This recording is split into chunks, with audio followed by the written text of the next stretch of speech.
Hi guys, welcome back to the channel. My name is Javin Malik. In today's video, I'll be sharing with you the preparation strategy and approach for the last 45 days that are remaining in our IND JAM chemistry exam. At this stage, it is very important for us to calibrate and get the right approach for the last 45 days, that is the final lap in our examination. Let's start and see what the approach is. इस video में हम दोनों category students के लिए बात करने वाले हैं। पहला, जिनका पूरा सिलेबस कंप्लीट हो चुका है, उनकी रिवीजन या तो पूरी हो चुकी है या फिर आधी हो चुकी है। सेकेंडली, जिनका सिलेबस अभी पार्शियली कंप्लीट हुआ है और वो अभी डाउट में है कि वो अभी इस स्टेज पे क्या करें जिससे उनका रिजल्ट बेस्ट पॉसिबल आ सके। अभी यहाँ पे इस स्टेज पे जो भी स्टूडेंट्स का प्रिपरेशन प्रॉपर कंप्लीट नहीं हो चुका है, उनको टेंशन की जरूरत नहीं है। उनका सिलेबस भी अगर पूरा कंप्लीट नहीं हुआ है तो भी अभी आप इस स्टेज पे ऐसे मतलब कुछ स्टेप्स ले सकते हैं जिनसे आपका कुछ प्रिपरेशन के लिए इम्प्रूवमेंट आ सकता है और आप अपने एग्जिस्टिंग लेवल से अभी ऊपर जाकर के अच्छा स्कोर कर सकते हैं। Firstly will talk about the students who have their complete syllabus done. First strategy for them, first approach should be that they should revise their class notes completely. Class notes जो आपने class में बनाए, जो आपने lecture लेते हुए class notes बनाए हैं या फिर जो आपने अपनी कॉलेज के अंदर बनाए थे क्लास नोट्स, आप उनको अच्छे से रिवाइज करिए और आप उनको अच्छे से पढ़िए। जो भी सारे फॉर्मूलेज हैं, जो भी सारी थ्योरी लिखवाई गई थी ऑर्गेनिक, इनऑर्गेनिक, फिजिकल, सब में आप उनको अच्छे से रिवाइज करिए और आप वहां से जो है अपने प्रिपरेशन को उसमें से इंटीग्रेट करिए और वहां से एक बार अच्छे से मतलब पूरा सिलेबस अच्छे से एक बार क्लास नोट से रिवाइज कर लीजिए। ओके। सेकंड जो होना चाहिए वो हमको अगर आपने अब तक टेस्ट स्टार्ट नहीं किए हैं तो उसको आप टेस्ट देना स्टार्ट करिए। टेस्ट में मार्क्स कम आते हैं, that is not the point of that is not our point of focus. Test में मार्क्स कम आ रहे हैं, ज्यादा आ रहे हैं, वो अभी इस स्टेज में मैटर नहीं करता है, क्योंकि हमारा मेन एग्जाम में अच्छे मार्क्स लाना है। अगर टेस्ट में मार्क्स अपने आपके 100 में से 20 भी आ रहे हैं, 15 भी आ रहे हैं, फिर 65 भी आ रहे हैं, वो बहुत ही इरिलेवेंट हो जाता है जिस दिन आपका एग्जाम हो जाएगा। अभी आपको लगेगा कि आपके टेस्ट में मार्क्स कम आ रहे हैं तो बहुत कोई बड़ी बात हो जा रही है, बट ऐसा कुछ नहीं है। अगर आप अभी टेस्ट नहीं दोगे तो आप मेन एग्जाम में बहुत ब्लंडर करोगे, जिससे आपको बहुत दिक्कत होने वाली है। माय टिप वुड बी कि आप अभी अगर आपने अपने टेस्ट स्टार्ट नहीं किया तो आप टेस्ट देना स्टार्ट करो और आप उसको एनालाइज करो। अगर आप एनालाइज करोगे तो आपको मिस्टेक्स पता पड़ेंगी और उन मिस्टेक्स को आप एक सेपरेट नोटबुक में लिखो, जिससे कि आपके जो एग्जाम है आप उससे पहले उसको रिवाइज कर पाओ और अपनी सारी मिस्टेक्स को एक बार एनालाइज कर पाओ। ओके। क्या गलती हुई? मुझे फॉर्मूला ये नहीं याद था, या मेरी अप्रोच गलत थी, या मैंने क्वेश्चन गलत पढ़ा, या मैं सिली मिस्टेक कर गया।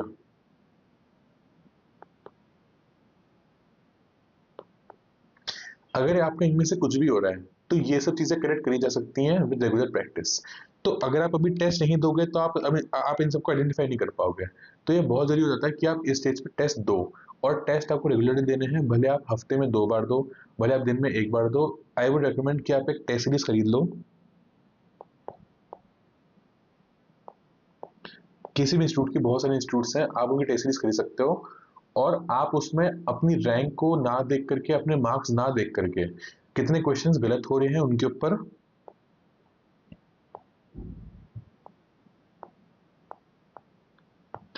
रॉन्ग नंबर ऑफ क्वेश्चन देख करके, और जो आपने क्वेश्चन गलत करे वो गलत क्यों हुए उसको ज्यादा देखने पर ध्यान दो। अगर रिमेनिंग 1.5 महीने में कर लिया, जितने आपने सारे टेस्ट दिए हैं, आप उनको एनालाइज अगर आपने अच्छे से कर लिया, आपने अगर एक सेपरेट नोटबुक बना ली जिसमें आपने अपनी सारी मिस्टेक्स उनको लिख लिया, तो बहुत ही एक अच्छा अप्रोच रहेगी और आपको इस अप्रोच से एग्जाम में बहुत ज़्यादा हेल्प होने वाली है। Okay. Third is prepare short notes. अगर आपने शॉर्ट नोट्स प्रिपेयर किए तो अगर आपने अब तक शॉर्ट नोट्स प्रिपेयर नहीं कर रखे तो आई वुड रिकमेंड कि आप शॉर्ट नोट्स प्रिपेयर करो। शॉर्ट नोट्स के अंदर हमारे पास अगर आपने अब तक प्रिपेयर नहीं कर रखे या फिर आपने अब तक स्टार्ट भी नहीं किया प्रिपेयर करना, तो इसकी 2 स्टेज हो सकती हैं। Firstly, you'll be writing a lot of things in your short notes जो कि प्रॉपर शॉर्ट नोट्स नहीं होते हैं।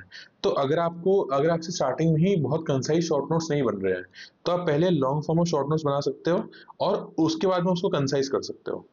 ठीक है। तो वो भी एक अप्रोच हो सकती है। अगर आपने अब तक नहीं बना रखा तो आप ऐसे तरीके से बना सकते हो, लेकिन short notes should preferably be of 3 to 4 pages, मतलब कि 3 से 4 पेज होने चाहिए जिसके अंदर आपका पूरा चैप्टर कवर हो जाए और आपको एक प्रॉपर माइंड मैप की तरफ आपको मिल जाए जिसमें आपको इंपॉर्टेंट टॉपिक्स हो, फॉर्मूलाज हो, अप्रोच हो और जो आपने गलती करके इसमें आप उसको भी उसमें इंक्लूड कर सकते हैं। आई वुड रिकमेंड कि आप किसी और के शॉर्ट नोट्स ना रेफर करें बिकॉज दैट विल लाइक उसमें जिसने बनाए हैं वो ज़्यादा उसको बेनिफिट करेंगे क्योंकि उसके प्रिपरेशन के अकॉर्डिंग उसने बना रखा है। जो पॉइंट उसको इम्पोर्टेंट लगा उसने वो चीज़ लिख रखी होगी पर वो आपके लिए नेसेसरीली नहीं है कि आपके लिए वो बेटर रहने वाला है। तो ये शॉर्ट नोट्स के ऊपर आप थोड़ा सा ध्यान दें अगर आपने अब तक सिलेबस पूरा कंप्लीट कर चुके हैं तो ठीक है। और उसके बाद जो बाकी जो जैम की पीवाईक्यूज हैं जितने सारे ये अराउंड मेरे अकॉर्डिंग 2013 से 2025 तक के पीवाईक्यूज अवेलेबल हैं ऑनलाइन जैम की वेबसाइट पे। तो आप जाके वहाँ पे जाकर सारे पीवाईक्यूज डाउनलोड कर सकते हैं या फिर आप एक पीवाईक्यू की बुक भी खरीद सकते हैं। वो आपके ऊपर डिपेंड करता है अगर आपको चैप्टर वाइज सॉल्व करने हैं या फिर आपको पूरे पूरे पीवाईक्यू के पेपर देने हैं। अगेन पीवाईक्यू के पेपर देते हुए या फिर पीवाईक्यू अटेम्प्ट करते हुए करेक्ट और रॉन्ग से बेटर है कि आप देखें कि आपका क्वेश्चन रॉन्ग हो रहा है तो वो क्यों रॉन्ग हो रहा है रादर देन उसके नंबर देखने से। अगर नंबर आप देखेंगे तो आप उससे डिमोटिवेट होंगे या फिर आप ओवर कॉन्फिडेंट हो जाएंगे जो कि दोनों ही केस गलत होने हैं। अगर आपने उसके अंदर राइट क्वेश्चन जो हो रहे हैं आपने उनको राइट करके और जो रॉन्ग हो रहे हैं अगर आपने उनको एनालाइज करा तो आपको फ्यूचर में एग्जाम में अगर आप उनको नोट करते रहे तो आपको एग्जाम में बहुत हेल्प होने वाली है और जो कि आपको एक अच्छा मतलब प्रिपरेशन स्ट्रेटेजी रहती है इस लास्ट 1.5 महीने में। तो ये स्ट्रेटेजी मतलब थी जिन बच्चों का सिलेबस कंप्लीट हो चुका है और जिनके नोट्स बन चुके हैं जिनका प्रॉपर पूरा सिलेबस हो चुका है अपने अपने बैच या फिर अपने अपने जैम के सिलेबस के अकॉर्डिंग। ओके, सेकेंडली हम बात करने वाले हैं जिनका सिलेबस अभी पार्शियली ही कंप्लीट हो चुका है जिन्होंने या तो 2 सब्जेक्ट कर लिए या फिर जिनका कुछ चैप्टर्स बाकी हैं या जिन्होंने अभी प्रिपरेशन स्टार्ट ही करी है अक्टूबर नवंबर के अराउंड। तो उनका सिलेबस अभी बहुत सारा बाकी होगा। तो अगर आपने 2 सब्जेक्ट कर रखे हैं मैं आपको एक लिस्ट देने वाला हूँ टॉपिक्स की जिनको जो कि थोड़े लो इनपुट हाई आउटपुट टॉपिक्स हैं। अगर आपने इनके ऊपर थोड़ा सा टाइम इन्वेस्ट किया लाइक अगर आपने इनके ऊपर 2 या 3 दिन इन्वेस्ट किए एक टॉपिक के ऊपर तो आप अगले 1 महीने के अंदर जो अगले 30 दिन है आप उसमें अच्छा खासा सिलेबस मतलब जो इन टॉपिक्स हैं आप इनमें से जो लिस्ट आपने अब तक कवर नहीं कर रखी अब वो कवर कर सकते हैं with short notes and with the practice of PYQs. तो आपका इनमें से जो है वो नंबर आने के चांसेस इंक्रीज हो जाएंगे और जो आपका अभी करंट लेवल है आप उससे बहुत ऊपर तक परफॉर्म कर पाएंगे। So we will be talking about these topics and these are low input and high output topics जिसको आपको इंक्लूड करना चाहिए so that आपकी प्रिपरेशन का जो लेवल है वो और ऊपर चला जाए और आप जो अभी अभी अगर आपके अभी मतलब फॉर एग्जांपल अगर आपका 25 नंबर का लेवल है तो आप 25 से 35 तक पहुंच सकते हैं by covering these topics. This is just an example but yeah you get the point right. First is bioinorganic chemistry. ये एक बहुत ही इंपॉर्टेंट टॉपिक है इससे हर साल रिपीटेडली 4 से 5 से 6 नंबर के क्वेश्चंस आते ही आते हैं। अगर आपने अब तक ये नहीं पढ़ा है तो आई वुड हाईली रिकमेंड कि आप एक बैच में से या फिर यूट्यूब से या फिर बुक से जहां से भी आप पढ़ना चाहते हैं आप वो पढ़ के और इसका नोट्स और शॉर्ट नोट्स दोनों बनाएं और इसको रेगुलरली रिवाइज करते रहें। बायोइनऑर्गेनिक केमिस्ट्री से हर साल 2 3 4 5 क्वेश्चंस आना like it is a mandatory thing in IIT JAM chemistry. So ये टॉपिक आपको बिल्कुल भी भूल के भी छोड़ना नहीं है। अगर आपने ये छोड़ा तो फिर आपको एग्जाम में बहुत कॉस्ट करने वाला है। ये चैप्टर मैक्सिमम 2 से 3 दिन का है to study for the first time and फिर आप इसको 2-2 घंटे रिवाइज करते रहेंगे। सोने से पहले आपने रिवाइज कर लिया आपने कहीं ट्रेवल करते हुए रिवाइज कर लिया तो आपका एक अच्छा बेस बन जाएगा। इसमें 4-5 टॉपिक रहते हैं मेटालो एंजाइम जो हो गए मेटालो प्रोटीन हो गए तो फिर उसके अंदर क्या पॉकेट में जो है मतलब 2 से 3 दिन की प्रिपरेशन इसमें रहने वाली है कि आप जब पहले लेक्चर देखेंगे और आप नोट्स बनाएंगे। शॉर्ट चैप्टर है ज़्यादा इसमें कंटेंट नहीं है कंसाइज कंटेंट जितना रहता है उतना ही वो आता है। ओके, सो अगर आपने इसको प्रिपेयर कर लिया आपने इसको रिवाइज कर लिया ट्रैवल करते हो क्या जैसे भी तो आपका एक चैप्टर प्रिपेयर हो जाएगा और आपके एग्जाम में 4 5 6 नंबर मिनिमम आपके इंक्रीज होने वाले हैं इस चैप्टर से। अगर आपने अब तक नहीं करा तो आप इसको कर लीजिएगा और इसको प्रायोरिटी पे करना जरूरी है मतलब अगर आप थोड़ा सीरियस हैं एग्जाम के लिए तो। Next is going to be the organometallic chemistry. Organometallic chemistry is a very important chapter. 2 से 3 क्वेश्चंस हर साल इसमें से आते ही आते हैं along with coordination chemistry. So इसमें से एक तो अगर आपने अब तक नहीं कर रखा है तो आप इसको कर लीजिए। 18 इलेक्ट्रॉन रूल जो का जो क्वेश्चन होता है वो हर साल आता ही आता है। लिगेंड कॉन्ट्रीब्यूशन क्वेश्चन हर साल आता ही आता है और फिर उसके बाद जो क्लस्टर्स होते हैं, जो स्ट्रक्चर होता है लाइक अरेक्नो, नीडो, हाइपो, क्लोजो, ये क्वेश्चन आने के चांसेस बहुत ज़्यादा रहते हैं। तो अगर आपने अपने नहीं रखा तो फिर आप ये भी एक इंपॉर्टेंट टॉपिक है जिसको आपको करना चाहिए। थर्ड इज पीरियोडिसिटी, बहुत ही छोटा टॉपिक है, 2 से 3 दिन में होने वाला टॉपिक है, इससे भी क्वेश्चन आने की प्रोबेबिलिटी रहती है। सो ये, और इसके बाद आता है केमिकल बॉन्डिंग। केमिकल बॉन्डिंग में एमओटी पे जो क्वेश्चन है, MOT like chemical bonding is a big chapter, but अगर आप इसमें से सिर्फ एमओटी पढ़ लेंगे, एमओटी के अंदर अगर आपने 14 इलेक्ट्रॉन से कम और 14 इलेक्ट्रॉन से ज्यादा वाले जो लाइक जो जिसमें एमओटी डायग्राम होते हैं, अगर आपने वो पढ़ लिया for the homonuclear diatomic molecules, तो वो एक अच्छा पोर्शन है जहां से क्वेश्चन आने की प्रोबेबिलिटी रहती है, जिसमें बॉन्ड ऑर्डर, बॉन्ड लेंथ और इन सब का जो ऑर्डर होता है, लाइक अगर आपको 4 मॉलिक्यूल दे दिए गए तो आपको उनको अरेंज करना है in the increasing decreasing order. जैसे कि अगर आपको O2 plus, O2 minus, O2 और O2 2 माइनस, अगर आपको ये 4 अरेंज करके दे दी जाए तो फिर आप इनको कैसे अरेंज करेंगे, in increasing order of their bond order या फिर डिक्रीजिंग ऑर्डर। तो आपको ये पता करना आना चाहिए by the help of the MO diagrams. तो ये बहुत ही छोटा टॉपिक है, इसमें से एक क्वेश्चन आने की प्रोबेबिलिटी रहती है हर साल। और वीएससीपीआर से स्ट्रक्चर्स निकालना, लाइक मतलब क्या स्ट्रक्चर रहने वाला है उसका मॉलिक्यूल का, तो वो भी मतलब ये इजी है, और ये दोनों होने वाले टॉपिक्स है केमिकल बॉन्डिंग में से। ऑल दो केमिकल बॉन्डिंग बहुत बड़ा सेशन है एज आई मेंशन, बट ये जो टॉपिक आप आराम से कर सकते हो 2 से 3 दिन के अंदर। ओके, सो ये था इनऑर्गेनिक केमिस्ट्री का। फिजिकल केमिस्ट्री के अंदर सॉलिड स्टेट को आप आराम से 2 से 3 दिन में कर सकते हो। इसमें भी 3-4 टॉपिक ही रहते हैं। एक तो आपका जो ब्रीवियस लेटेस्ट होती है उसके बारे में, उसके बाद ब्रैग्स लॉ हो गया, और उसके बाद आपका जो मतलब स्ट्रक्चर्स रहते हैं लाइक जो फ्लोराइड स्ट्रक्चर हो गया और जो रॉक सॉल्ट टाइप स्ट्रक्चर हो गया, ये सब स्ट्रक्चर्स के लिए मतलब इसमें क्या क्या लाइक इसमें कितने वॉइड्स है, कौन कहाँ पे सेट हो रहा है, Na प्लस कहाँ जा रहा है, Cl माइनस कहाँ जा रहा है, ये बहुत इंपॉर्टेंट होता है। Plus packing efficiency,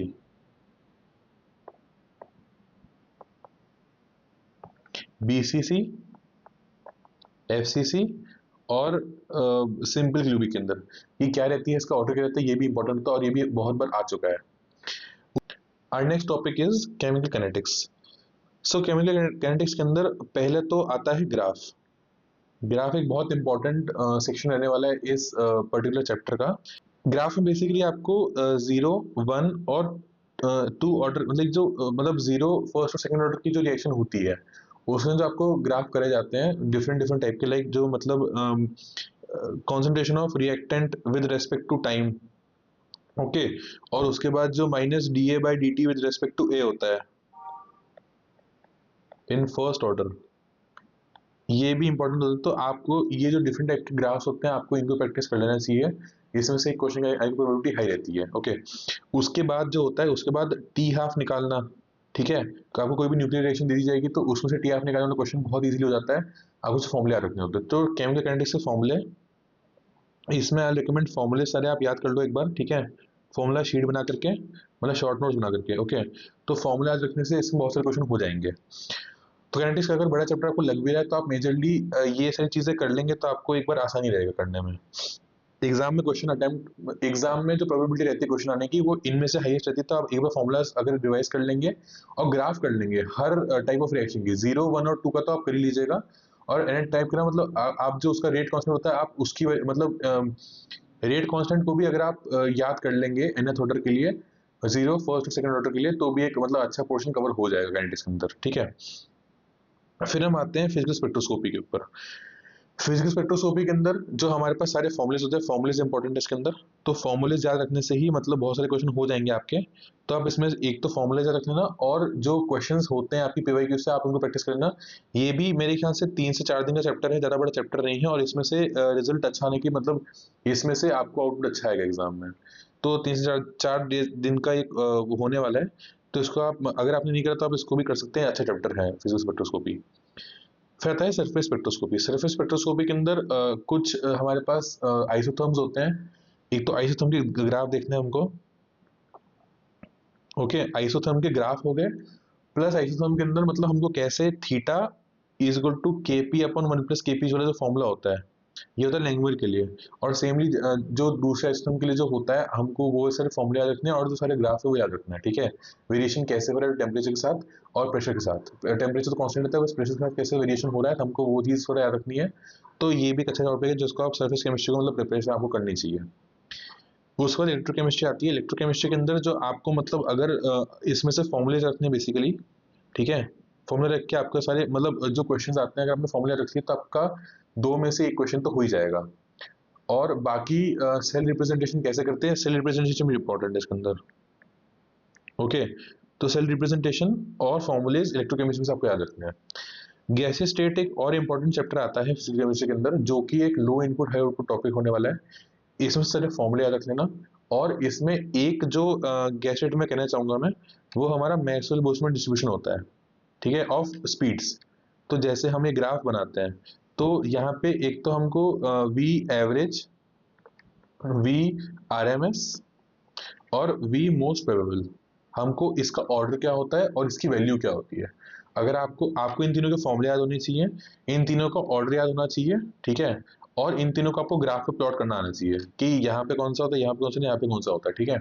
next is our organic chemistry. Organic chemistry में फर्स्ट चैप्टर है पेरिसाइक्लिक केमिस्ट्री। पेरिसाइक्लिक केमिस्ट्री के अंदर हमारा फर्स्ट टॉपिक जो मतलब लाइक पेरिसाइक्लिक केमिस्ट्री एक छोटा चैप्टर है जो आपका 3 से 4 दिन में हो जाएगा। तो आपको इसको मतलब अगर आपने अब तक नहीं कर रखा तो आपको ये चैप्टर कर लेना चाहिए ऑर्गेनिक केमिस्ट्री का। अगर आपको ऑर्गेनिक केमिस्ट्री में डर लगता है, जो कि मेरा केस था, मैंने बेसिकली ऑर्गेनिक केमिस्ट्री के अंदर जो छोटे छोटे चैप्टर है मैंने उनको इंपॉर्टेंस दी थी और वहाँ पे एग्जाम में क्वेश्चन इसके बन जाते हैं। पेरिसाइक्लिक के अंदर जो फॉर्मेशन ऑफ प्रोडक्ट होता है, जिसमें हम 4n पाई और 6 पाई इलेक्ट्रॉन के अंदर मतलब like 4n plus 2 pi electron के अंदर हम बात करते हैं ना, तो वो मतलब एक 4n प्लस 2 4n पाई हो गया और 4n प्लस 2 पाई इलेक्ट्रॉन की जब हम बात करते हैं, तो वहाँ डिस रोटेटिव बनेगा कि कौन रोटेटिव बनेगा। तो हमको जो वो वाला सेक्शन है हमको वो थोड़ा सा अच्छे से प्रिपेयर करना है। और वहाँ पे लाइक मतलब हीट की प्रेजेंस में कौन सा बनेगा, डेल्टा और एच न्यू की प्रेजेंस में कौन सा बनेगा, हमको थोड़ा सा वो टेबल जो होती है वो इंपॉर्टेंट है इसके अंदर। अगर आपने वो याद कर ली और आपने जो डिफरेंट टाइप की रिएक्शंस है आपने मतलब लाइक उसमें लाइक कैसे माइग्रेशन हो रहा है आपने अगर वो याद कर लिया, तो एक बार आपका अच्छा हो जाएगा। और जो बाकी 4 रिएक्शन आती है ऑक्सी कोप और जो इसके टाइप की रिएक्शन होती है, आपको एक बार उनको भी नजर डाल देना, तो आपका मतलब क्वेश्चन एग्जाम में आराम से बन जाएगा अगर आपने इसको प्रिपेयर कर लिया और रिवाइज कर लिया तो।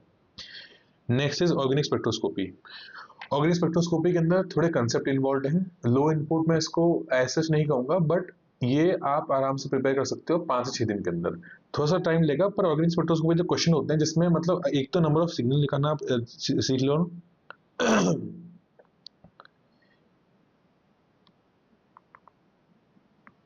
इसमें एक तो आप नंबर ऑफ सिग्नल निकालना सीख लो, ठीक है। कितने कितने कितने टाइप के डिफरेंट सिग्नल्स होंगे, इसमें कौन सा एक्टिव न्यूक्लियाई होगा, ठीक है। एक्टिव न्यूक्लियाई कौन सा होगा मतलब लाइक जो उसमें आई वैल्यू जो हम बोलते हैं उससे हम कैसे डिटरमाइन करते हैं कि कोई न्यूक्लियस है वो एनिमल एक्टिव है या नहीं है।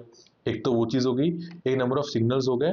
अगर आपने ये दोनों कर लिया, प्लस उसके बाद जो हमारे पास पीक्स आती हैं वो डिफरेंट एनवायरमेंट में कितनी आएंगी, लाइक मतलब कहाँ पे वो एनेंशोटोपिक है और कहाँ पे डायस्टेरियोटोपिक वो है, मतलब तो एक बार वो वाला सेक्शन भी अगर आप देख लोगे तो आराम से ये थोड़ा टाइम लेगा, पर इसमें से क्वेश्चन है वो इजीली बन जाता है एग्जाम में, ज्यादा हार्ड क्वेश्चन नहीं आते हैं जैम लेवल पे। उसके बाद हम बात करेंगे एरोमेटिसिटी के ऊपर। ये जीओसी के अंदर ही बना जाता है। जीओसी के साथ अगर आप एरोमेटिसिटी को कर लोगे तो यहाँ से भी 2 क्वेश्चन बनने की प्रोबेबिलिटी रहती है। इसमें आप आइडेंटिफाई करना जो होता है, जिसमें मतलब जो रूल होता है, जिसमें मतलब जो एरोमेटिसिटी का रूल होता है, अगर आपने उस रूल को ढंग से पढ़ लिया, जिसके जो 4 पॉइंट होते हैं, जिसमें 4n प्लस 2 पाइलेट्रॉन होना चाहिए, प्रेयर होना चाहिए, जहाँ पे डिक्लोरेशन होना चाहिए, तो अगर आपने वो रूल पढ़ लिया तो वहाँ पे उस रूल से क्वेश्चन एग्जाम में हो जाते हैं एरोमेटिसिटी के अंदर, ओके। फिर एक इंपॉर्टेंट सेक्शन आता है addition of nucleophile to alpha beta unsaturated compounds. ये जो सेक्शन है मैंने इसको स्पेशली निकाल के लिखा है। यहाँ से जो क्वेश्चन होते हैं वो एक तो आपका अटैक हो कर रहा है, तो हमारे पास बेसिकली इसका ऐसा कुछ बनता है, राइट। इसमें अल्फा बीटा अनसैचुरेटेड कार्बनिक कंपाउंड होता है, तो यहाँ पे हार्ड सेंटर सॉफ्ट सेंटर जो कंसेप्ट होता है, अगर आपने उसको पढ़ लिया तो एक क्वेश्चन वहां से बनने की प्रोबेबिलिटी रहती है। तो अगर आप इसको देखना चाहें तो देख सकते हैं, ये ऑप्शनल रहने वाला है, ओके। सो ये आपके लिए ऑप्शनल है, आपको करना है तो आप करना, वरना इसको आप छोड़ भी सकते हो, ठीक है। देन इसके बाद जो आप लोग के लिए एक पॉइंट में बोलना चाहूंगा, जिनकी प्रिपरेशन अब तक कंप्लीट नहीं हो चुकी है, वो शॉर्ट नोट्स प्रिपेयर करें शॉर्ट नोट्स आपको सारे टॉपिक के प्रिपेयर करने हैं जो जो आप पढ़ने वाले हो। इनमें से अगर आप पढ़ना चाहो, आपको आपने जो अब तक नहीं पढ़ रखा और जो आपने पढ़ रखा है, आई रिकमेंड कि आप इन टॉपिक्स के तो शॉर्ट नोट्स प्रिपेयर कर ही लो।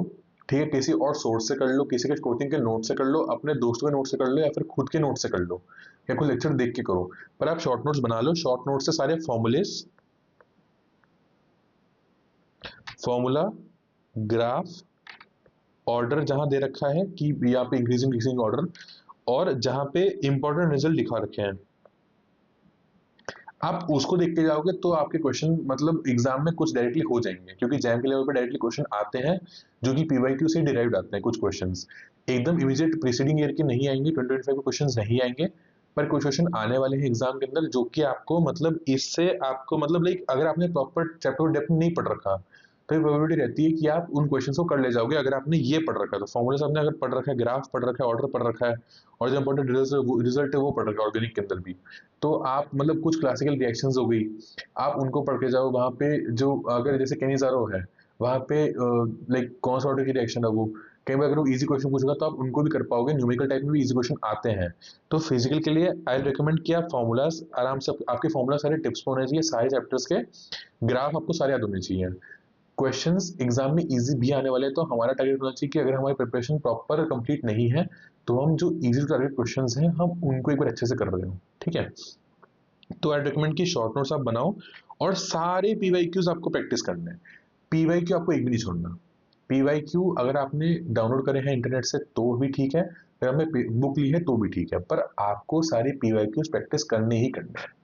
पीवाईक्यू प्रैक्टिस करे बिना अगर आप एग्जाम में जा रहे हो तो आप क्वेश्चन अपने लिए मतलब अगर आप अपना क्वेश्चन का स्कोप कम कर रहे हो।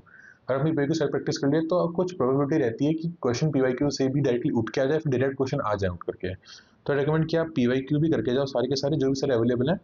फॉर्मूला शीट आप शॉर्ट नोट से ही बना सकते हो, और ये एक अच्छा रहता है कि अगर आप लाइक अगर आपने फॉर्मूला शीट बना ली तो आप लास्ट डे भी बैठ करके सारे फॉर्मूला अगर आपने रिवाइज कर लिए तो आपको एग्जाम में हिट करने की प्रोबेबिलिटी ज्यादा रहती है। ठीक है, नेक्स्ट इज कि आप मॉक टेस्ट दें।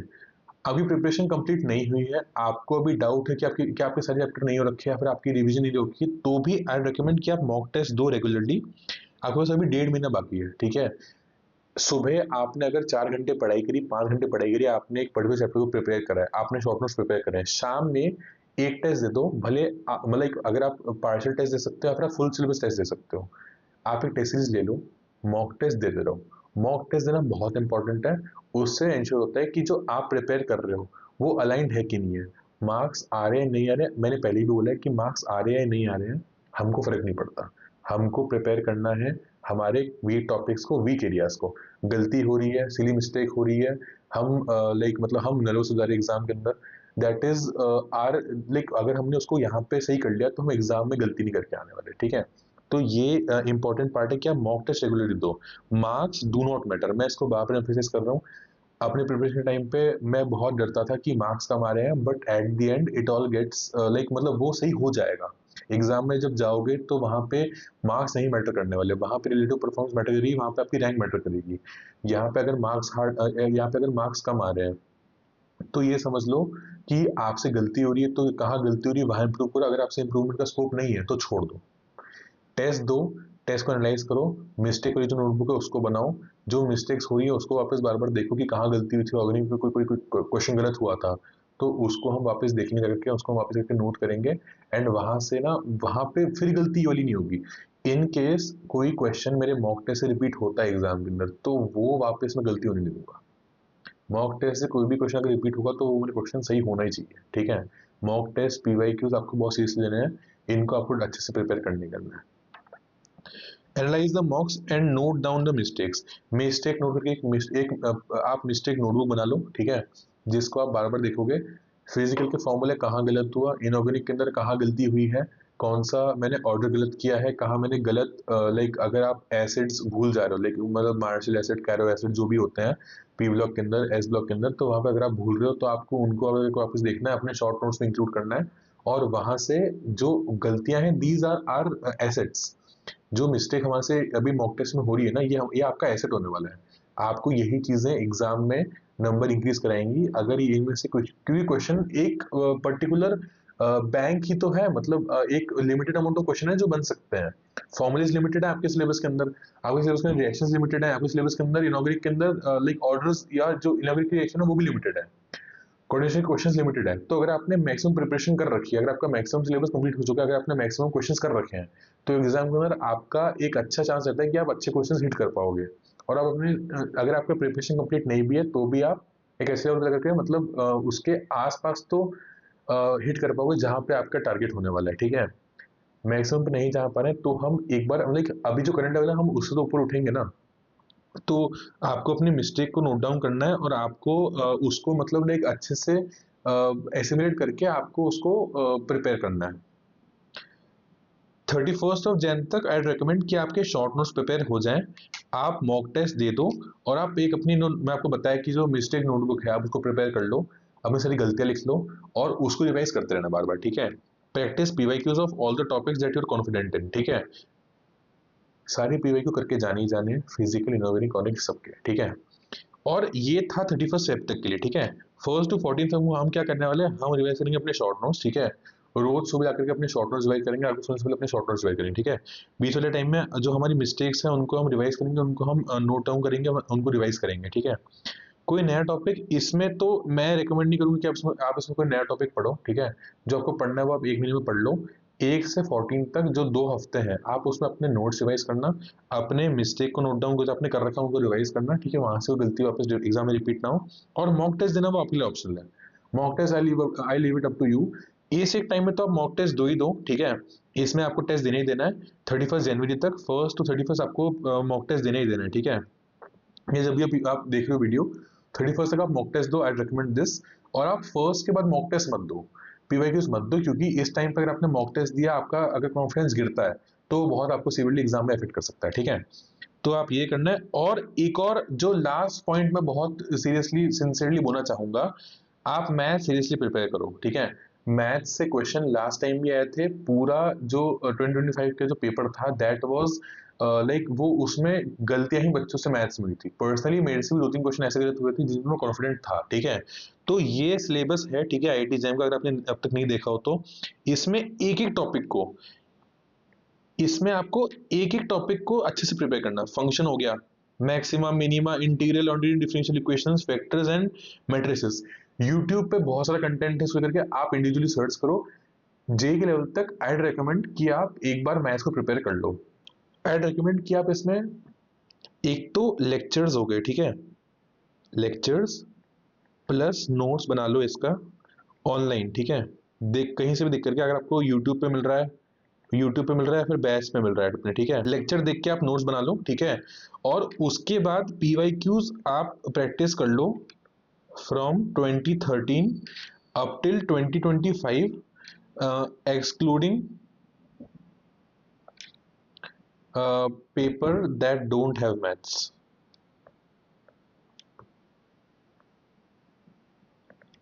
ठीक है। जहां पे कुछ कुछ पेपर्स में मैथ्स नहीं आई थी, आई गेस 2021 से 2024 तक में मैथ्स नहीं आई थी, क्योंकि वो कोरोना के टाइम पे पेपर्स हो रहे थे तो वहां पे मैथ्स हटा दी थी। पर जो जो सारे क्वेश्चन दे रखे हैं मैथ्स के अंदर, आप उसको प्रिपेयर कर लो। और जो 2025 का लेवल था मैथ्स का, आप उतना ही एक्सपेक्ट चलना। अगर आपका उससे लेवल कम आता है एग्जाम में, that will be a bonus. तो अगर आपने ये पूरी टिप्स को अगर आपने इंक्लूड कर लिया अपने प्रिपरेशन के अंदर, तो आई एम श्योर कि आप अपने एग्जाम में अच्छा स्कोर करके आओगे। और बाकी अगर आपको कोई भी डाउट आता है तो आप उसको कमेंट सेक्शन में मेंशन कर सकते हो, and I will try to address them as soon as possible, ठीक है। तो stay focused and stay on the track, and all the best for your examination. Thank you.